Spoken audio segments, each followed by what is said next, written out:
بیان تھا وہ میں نے کہا کہ تھوڑا سا آپ کے ساتھ شیئر کر لوں۔ اور آج بلوچ یکجہتی کمیٹی کی جانب سے جو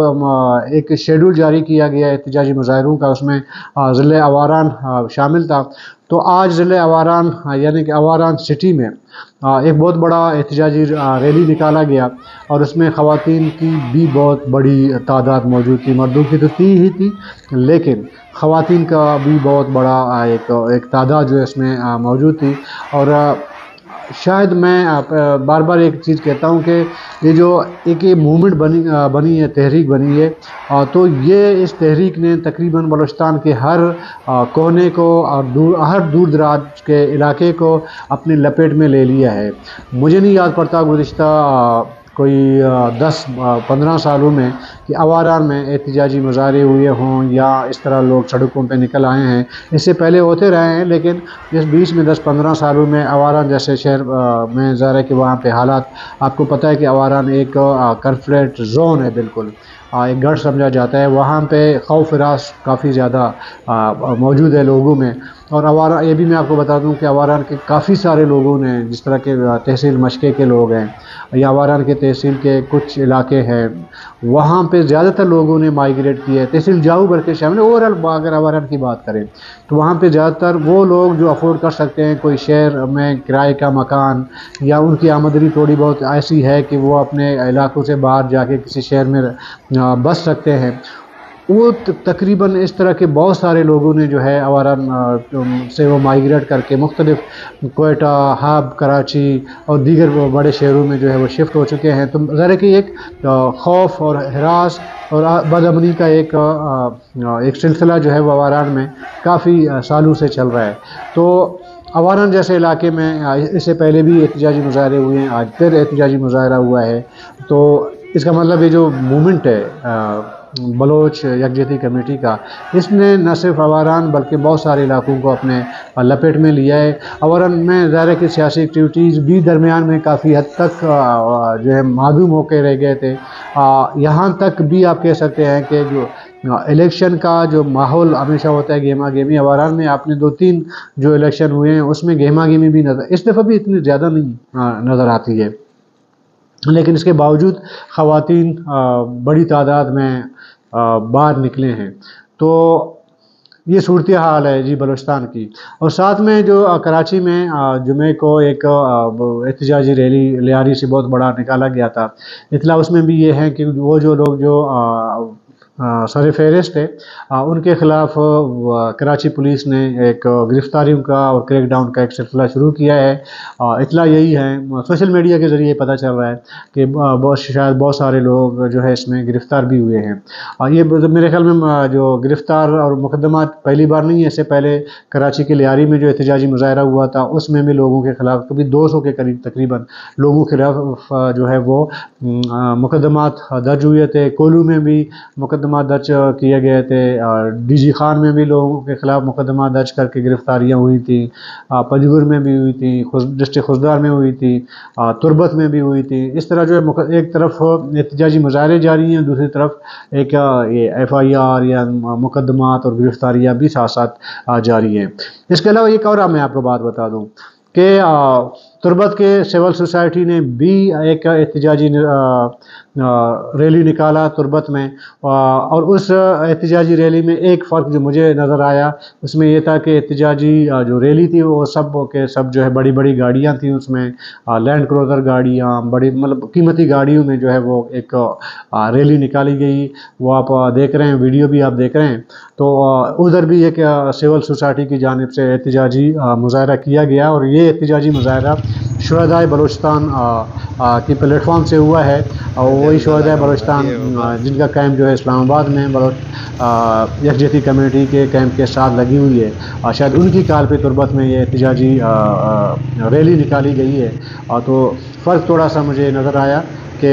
باقیوں میں اور اس میں کہ اس میں جو ہے بڑی بڑی گاڑیاں تھیں، مطلب احتجاجی ریلی بہرحال انہوں نے نکالا تھا۔ یہ پہلی بار میرے خیال میں بھی نہیں ہے کہ تربت میں سول سوسائٹی کی جانب سے احتجاجی مظاہرہ ہوا ہے۔ اس سے پہلے بھی تربت پریس کلب کے سامنے سول سوسائٹی نے ایک احتجاجی مظاہرہ کیا تھا۔